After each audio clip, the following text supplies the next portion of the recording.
Hello again. Here I am again. This is Sherry Methvin. I'm with Century 21 Goodyear Green in Edmond, Oklahoma. And last time we talked about preparing for your house hunt. And this time we're going to talk about a few do's and don'ts on the house hunt itself. So let's go ahead and get started.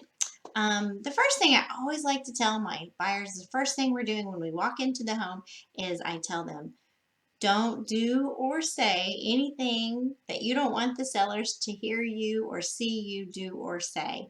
So just keep that in mind. There's so many cameras anymore. Everything is so inexpensive to have a camera system in your home or at least on the front porch. And so I always recommend if we're going to talk about price or offers or whatever that we do it outside the home. Don't do it inside the home. And don't do anything in the house that you wouldn't want them seeing you do. Don't open up candy bars like that. I don't know. You never know. You never know. So anyway, just be sure and keep that in mind that they might be watching you or listening to you. It's just part of the way things are these days.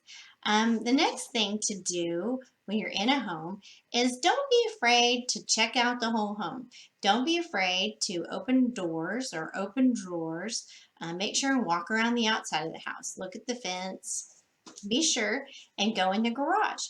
And be sure also while you're there to check out the age of the heat and air and water heater, just so you know, because those are some big expenses. Also, make sure you know the age of the roof because that's another big expense. And all of those things matter in when you're pricing a home or thinking about what you want to offer. So be sure and walk around, open drawers and doors, and look at the age of those expensive items so that you know when you're making the offer. And I'll have all of the information. Also, another do is to make sure and be on time when you are at the house. When it's time to go look at the house, make sure you're on time.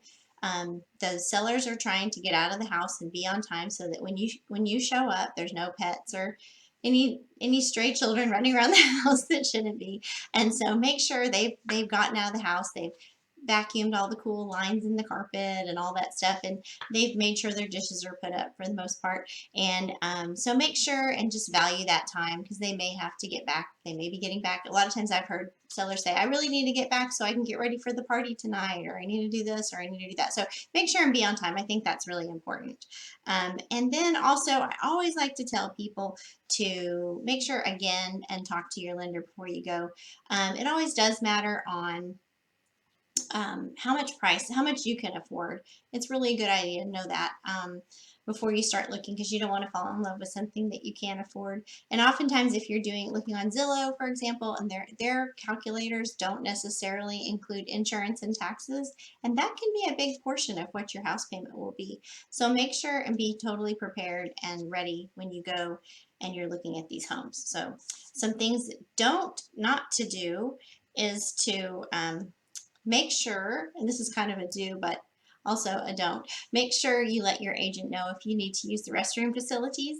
And that way you can stop in between homes at a convenience store or a fast food place and definitely go to the bathroom there. I think that really helps. And it's just nobody wants strangers going to the bathroom in their house. And sometimes the water is off in the house. Now I know that there's extenuating circumstances and sometimes it can't be helped, but best not to do that if you don't have to. And then another thing that is a don't, be sure and don't get emotionally attached to the house and the decor in the house. So be sure and try to look past the decor. Maybe they've staged it. Maybe they've hired a professional stager.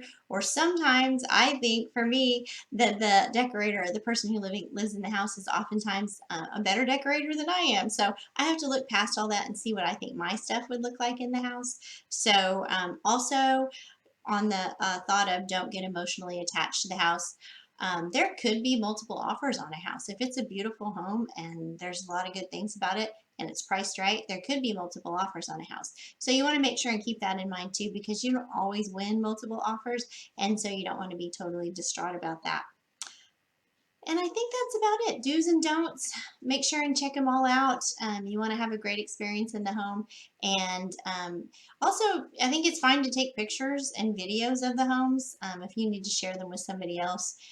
If you think there's something that is particular that there's not some other pictures of that you have already. And That's about it. If I can help you to find or look for a home or sell your home, be sure and call the number below, and I'm happy to help. I look forward to next time when we're going to talk about the things that you need to know or do before you write an offer on a house. Thanks a lot.